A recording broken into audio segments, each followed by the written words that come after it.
Assalamualaikum warahmatullahi wabarakatuh. Selamat pagi siswa-siswi hebat kelas 12, baik MIPA dan juga IPS.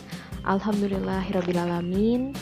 Kita panjatkan puji syukur kehadirat Allah Subhanahu wa taala yang memberikan nikmat sehat salah satunya yang utama kepada kita, sehingga hari ini kalian masih dapat mendengarkan suara saya kembali dalam PJJ atau pembelajaran jarak jauh mata pelajaran sejarah Indonesia.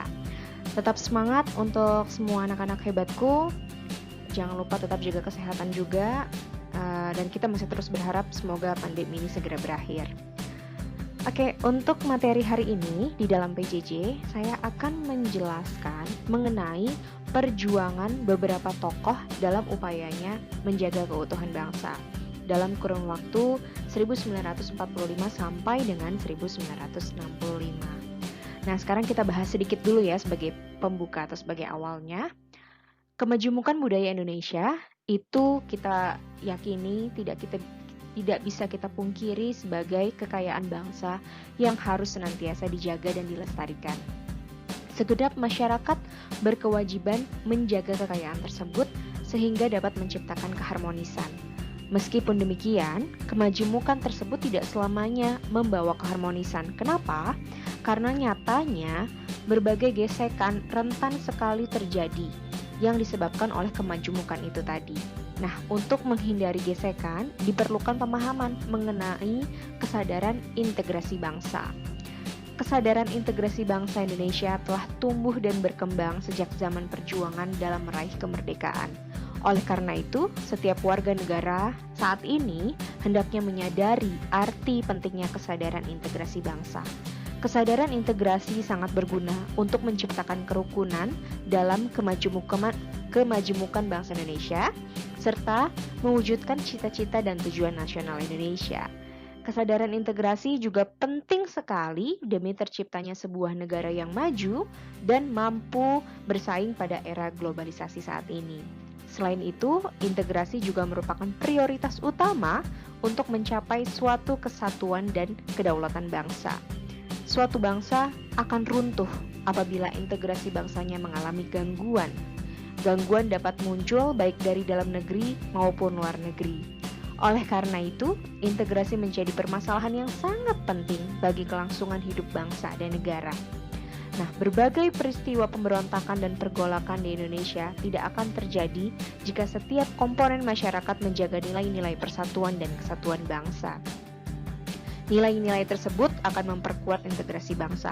Oleh karena itu, nilai-nilai tersebut harus tertanam kuat, dijunjung tinggi, dan dimiliki oleh setiap warga negara sehingga dapat melindungi bangsa dan negara dari perpecahan. Nah, seperti kita sudah pelajari di bab 1, kita sudah melihat di situ banyak sekali terjadi peristiwa-peristiwa yang kemudian mengancam integrasi bangsa Indonesia. Nah, untuk materi hari ini kita akan melihat bagaimana peranan dari beberapa tokoh dalam perjuangannya menjaga keutuhan bangsa. Tokoh yang pertama yang akan kita bahas mengenai materi perjuangan tokoh dalam menjaga keutuhan bangsa adalah Franz Kaisiepo. Nah, kalau kalian ingat, Franz Kaisiepo ini mulai muncul atau mulai terdengar namanya ketika pecahan uang Rp10.000 edisi tahun 2017, karena memang beliau terdapat wajahnya di dalam pecahan mata uang tersebut. Nah, sosok itu adalah yang namanya Franz Kaisiepo. Franz Kaisiepo merupakan tokoh yang berasal dari Papua yang memperjuangkan integrasi bangsa Indonesia juga. Dimulai pada tahun 1946, tepatnya pada bulan Juli, Franz Kaisiepo pernah menjadi salah satu tokoh yang menggagas berdirinya Partai Indonesia Merdeka di wilayah Biak. Nah, saat itu juga Franz Kaisiepo pernah terlibat di dalam Konferensi Malino di wilayah Sulawesi Selatan. Konferensi Malino itu untuk apa sih? Nah, ini materi kelas 11 ya sebelumnya ya. Konferensi Malino itu membahas tentang pembentukan NIT atau Negara Indonesia Timur. Nah, apa peranannya Franz Kaisiepo di dalam konferensi tersebut? Franz Kaisiepo merupakan tokoh yang menentang integrasi Papua ke dalam Negara Indonesia Timur. Ia juga mengusulkan pergantian nama Papua dan Netherlands New Guinea menjadi Irian. Nah, ternyata perlu kalian ketahui bahwa berdasarkan usulan dari Frans Kessiepel, Irian, kata Irian itu merupakan akronim dari ikut Republik Indonesia anti Netherlands. Makanya dibaca Irian gitu ya. Nah, pada tahun 1961, Frans Kessiepel membentuk Partai Irian Sebagian Indonesia atau ISI, yang isinya adalah menuntut integrasi Netherlands New Guinea ke dalam wilayah Republik Indonesia. Nah, tuntutan tersebut ditunjukkan dengan membantu perjuangan dalam pembebasan Irian Barat. Upaya Frans Kessiepel tersebut akhirnya membuahkan hasil. Papua berhasil menjadi bagian dari Negara Kesatuan Republik Indonesia.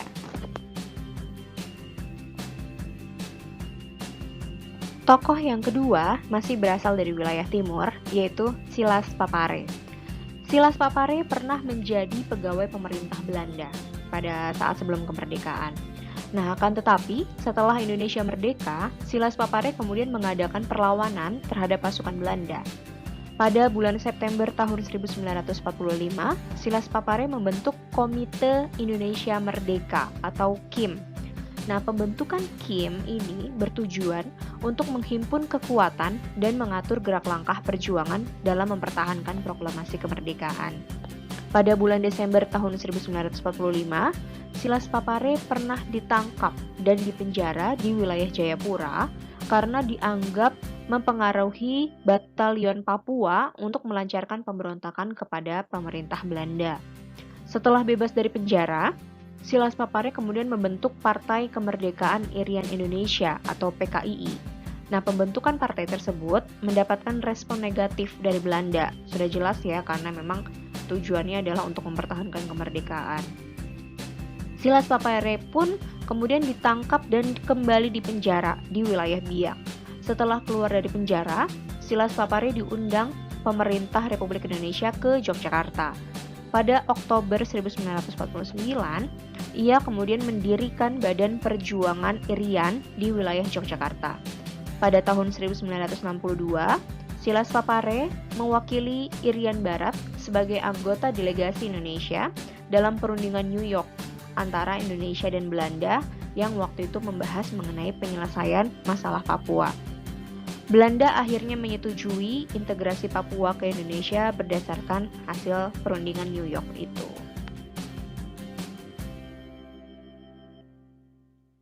Tokoh ketiga yang kita bahas masih berasal dari wilayah timur juga, tepatnya wilayah Papua, yaitu adalah Martin Indy.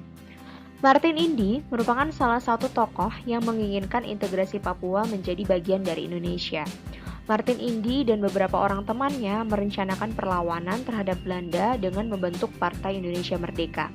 Berarti kalau kita lihat mempunyai peranan yang sama dalam menggagas pembentukan PIM atau Partai Indonesia Merdeka ini bersama dengan Frans Kessiepel tadi ya.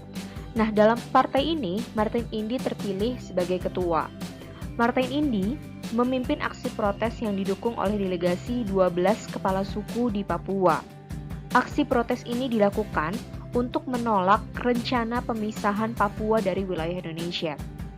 Martin Indy juga membujuk anggota militer yang bukan orang Belanda untuk melakukan perlawanan terhadap Belanda. Akibatnya, ia kemudian ditangkap dan juga dipenjara sama seperti Silas Papare.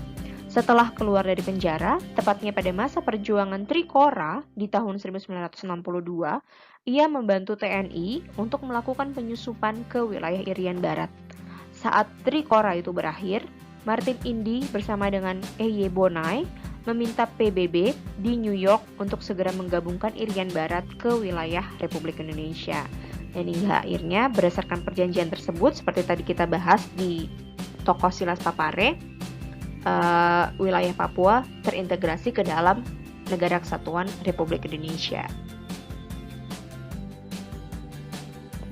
Tokoh penjaga keutuhan bangsa selanjutnya itu adalah Sri Sultan Hamengkubuwono IX. Sri Sultan Hamengkubuwono IX merupakan Raja Ngayogyakarta Hadiningrat yang dinobatkan pada 18 Maret 1940. Semangat kebangsaan yang dimiliki oleh Sri Sultan Hamengkubuwono IX terlihat dari sikap tegasnya pada saat itu dalam mendukung Republik Indonesia. Nah, pada bulan September 1945, ia menyatakan bahwa Kesultanan Yogyakarta merupakan bagian dari Republik Indonesia. Sikap pro-Indonesia tersebut kembali ditunjukkan ketika terjadi agresi militer Belanda. Pada masa itu, Sri Sultan Hamengkubuwono IX bersedia untuk memberikan jaminan keamanan atas penyelenggaraan pemerintahan Indonesia yang pada saat itu dipindahkan ke wilayah Yogyakarta. Sultan Hamengkubuwono IX juga pernah menolak tawaran Belanda untuk menjadi raja seluruh Jawa pasca terjadinya agresi militer Belanda yang kedua. Belanda pada saat itu berusaha untuk mempengaruhinya agar mendukung upaya Belanda dalam menghancurkan Indonesia kembali. Akan tetapi, dengan semangat nasionalisme yang dimiliki oleh Sri Sultan Hamengkubuwono IX, akhirnya beliau tetap berdiri di belakang Republik Indonesia dan menolak disintegrasi Yogyakarta dari wilayah Indonesia. Tokoh yang selanjutnya atau tokoh yang kelima yang kita bahas adalah Sultan Syarif Qasim II.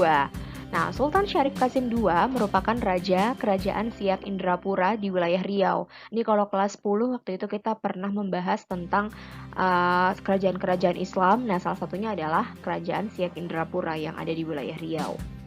Ketika berita proklamasi kemerdekaan Indonesia tersebar, Sultan Syarif Qasim II segera mengirimkan surat kepada Presiden Soekarno. Nah, Sultan Syarif Qasim II menyatakan dukungan dan kesetiaannya terhadap Indonesia. Dukungan tersebut ditunjukkan dengan menyerahkan harta senilai 13 juta gulden untuk membantu perjuangan Indonesia. Selain itu, ia juga membentuk Komite Nasional Indonesia di wilayah Siak, Tentara Keamanan Rakyat atau TKR, dan Barisan Pemuda Republik. Dia juga mengibarkan bendera merah putih di Istana Kesultanan Siak dan mengajak raja-raja yang ada di wilayah Sumatera Timur untuk turut memihak Republik Indonesia.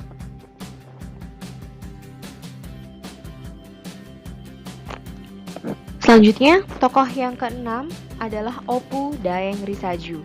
Nah, Opu Daeng Risaju adalah pejuang wanita asal Sulawesi Selatan yang menjadi pahlawan nasional Indonesia.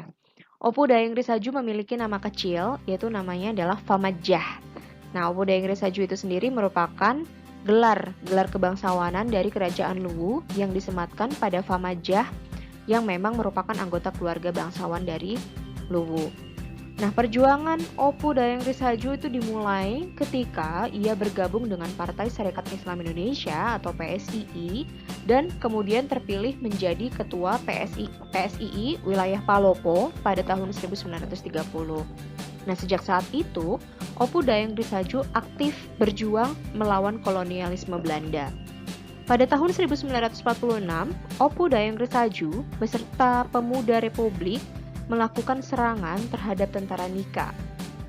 Nah, beberapa bulan kemudian, Opu Daeng Risaju ditangkap di daerah Lantoro dan dipaksa berjalan kaki sejauh 40 km menuju Watompone.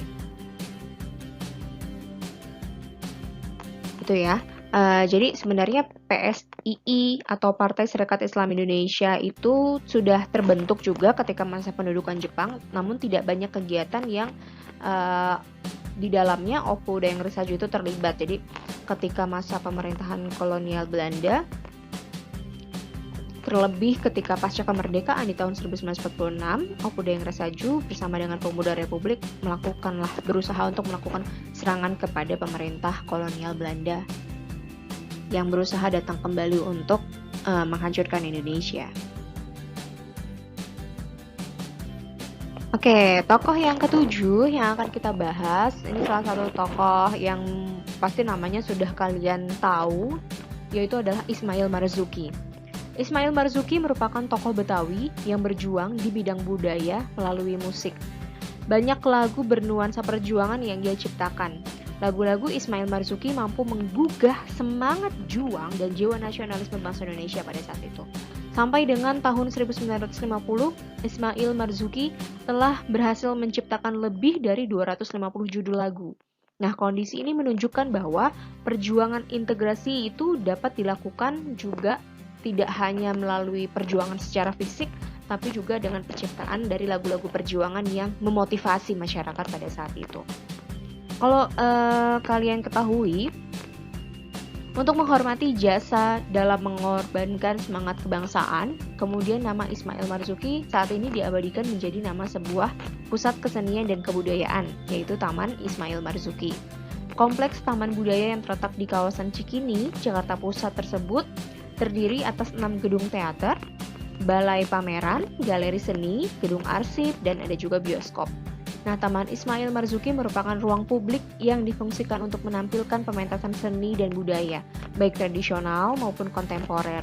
Keberadaan taman ini juga diharapkan mampu menjadi pemersatu bangsa Indonesia melalui media seni. Oke, tokoh ke-8 yang akan kita bahas adalah Muhammad Yamin. Kalau belajar sejarah pasti nggak pernah lepas dari salah satu nama tokoh ini, yaitu Muhammad Yamin. Ya, karena Muhammad Yamin memang salah satu seorang sejarawan. Muhammad Yamin merupakan tokoh integrasi bangsa yang berjuang melalui pemikiran politik dan karya sastra. Selain itu, ia juga merupakan seorang sejarawan, budayawan, dan ahli hukum. Pada tahun 1922, ia muncul pertama kali sebagai penyair dengan puisi berjudul Tanah Air. Keterlibatannya di dalam politik itu dimulai ketika pada saat ia menjadi mahasiswa di Jakarta, bergabung dengan Yong Sumatranen Bond. Nah, ia juga menjadi penggagas Sumpah Pemuda yang salah satu isinya menghendaki bahasa Indonesia sebagai bahasa nasional. Jadi Muhammad Yamin itu salah satu tokoh yang menyusun Ikrar Sumpah Pemuda yang kemudian dibacakan pada Kongres Pemuda kedua. Nah, dalam ikrar tersebut, ia menetapkan bahwa bahasa Indonesia yang berasal dari bahasa Melayu itu sebagai bahasa nasional Indonesia. Melalui organisasi Indonesia Muda, Muhammad Yamin mendesak supaya bahasa Indonesia dijadikan sebagai alat persatuan. Itu salah satu peranannya dari tokoh Muhammad Yamin. Selain itu, kalian bisa baca lagi, menambah lagi wawasan kalian supaya kalian lebih tahu lagi apa sih peranan dari tokoh-tokoh yang saya bahas pada hari ini. Tokoh ke-9 adalah Abdul Haris Nasution. Nah, tokoh ini tidak asing di telinga kalian karena minggu kemarin kita baru membahas ya tentang materi G30 SPKI. Abdul Haris Nasution merupakan salah satu tokoh militer yang berperan besar dalam sejarah Indonesia. Setelah Perang Kemerdekaan, Abdul Haris Nasution diangkat menjadi KSAD atau Kepala Staf Angkatan Darat. Nah, pada saat terjadinya pemberontakan PRRI di wilayah Sumatera, Abdul Haris Nasution yang saat itu menjabat sebagai KSAD tidak turun langsung dalam operasi penumpasan pemberontakan. Akan tetapi, ia mengirim pasukannya yang dipimpin oleh Kolonel Ahmad Yani. Ia memantau jalannya operasi penumpasan dari Jakarta. Dalam peristiwa Gerakan 30 September 1965, ia menjadi salah satu target penculikan. Nah, ia berhasil meloloskan diri dari penculikan, namun akan tetapi putrinya yang bernama Ade Irma Suryani Nasution menjadi korban. Dan pada tahun 1972, Abdul Haris Nasution memutuskan untuk pensiun. Selanjutnya, pemerintah memberinya gelar Jenderal Besar TNI kepada Abdul Haris Nasution. Tokoh yang selanjutnya adalah Ahmad Yani. Ahmad Yani mengawali karir militernya dengan pangkat sersan. Setelah Indonesia memperoleh pengakuan kedaulatan, Ahmad Yani diserahi tugas menumpas pemberontakan DITII di wilayah Jawa Barat dengan membentuk pasukan khusus yang disebut dengan Banteng Riders. Nah, pada saat itu dipimpin Ahmad Yani. Pasukannya berhasil menumpas DITII. Selanjutnya, pada tahun 1958, Ahmad Yani diangkat menjadi Komandan Operasi 17 Agustus untuk menumpas pemberontakan PRRI di wilayah Sumatera Barat. Pasukannya juga berhasil untuk merebut kembali Padang dan wilayah Bukit Tinggi. Kemudian pada tahun 1962, Ahmad Yani diangkat menjadi Menteri atau Panglima Angkatan Darat atau Menpangat, menggantikan Jenderal Abdul Haris Nasution. Dalam peristiwa pemberontakan G30 SPKI, ia juga menjadi salah satu korban. Ahmad Yani pun mendapatkan gelar pahlawan revolusi dan pangkatnya dinaikkan satu tingkat menjadi jenderal. Tokoh selanjutnya yang akan kita bahas adalah M.T. Haryono atau Mas Tirto Darmo Haryono. M.T. Haryono atau Mas Tirto Darmo Haryono merupakan tokoh nasional yang mempunyai kemampuan berbicara dalam 3 bahasa internasional, yaitu bahasa Inggris, bahasa Belanda, dan juga bahasa Jerman. Selama Perang Kemerdekaan, ia sering dipindah tugaskan. Jadi pada awalnya ia ditempatkan di kantor penghubung, kemudian sebagai sekretaris delegasi Republik Indonesia dalam perundingan dengan Inggris dan juga Belanda. Ia juga pernah ditempatkan sebagai sekretaris Dewan Pertahanan Negara dan wakil tetap Kementerian Pertahanan urusan gencatan senjata dalam KMB atau Konferensi Meja Bundar. M.T. Haryono ditugaskan menjadi sekretaris delegasi Militer Indonesia. Nah, terakhir ia menjabat sebagai Deputi 3 Menteri Panglima Angkatan Darat atau Menpangat dengan pangkat Mayor Jenderal atau Maijen. Nah, penolakan atas rencana PKI untuk membentuk Angkatan Kelima kemudian membuatnya menjadi salah satu korban di dalam peristiwa G30 SPKI tahun 1965. Oke, sekarang kita bahas tokoh yang berikutnya, yaitu adalah Slamet Riyadi. Slamet Riyadi merupakan salah satu tokoh integrasi bangsa yang terlibat dalam operasi penumpasan gerakan DITI di wilayah Jawa Barat. Slamet Riyadi juga ditugaskan dalam operasi penumpasan gerakan RMS atau Republik Maluku Selatan bersama dengan Kolonel Alexander Evert Kawilarang atau Alex Kawilarang. Nah, Slamet Riyadi kemudian gugur saat usianya belum genap 24 tahun. Ia meninggalkan naskah tertulis berjudul Pedoman Gerilya 1 dan 2. Salah satu petunjuknya yang legendaris adalah ini dalam bahasa Belanda yaitu De beste verdediging ligt just in the aanval. Artinya, pertahanan terbaik terletak pada penyerangan. Namanya pun kemudian diabadikan sebagai nama Kesatrian Grup 2 Kopassus Kartasura.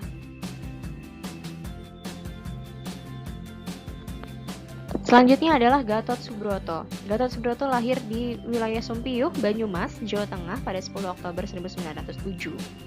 Sejak bergabung dengan Tentara Keamanan Rakyat atau TKR, Gatot Subroto telah memiliki peran yang cukup besar bagi Indonesia.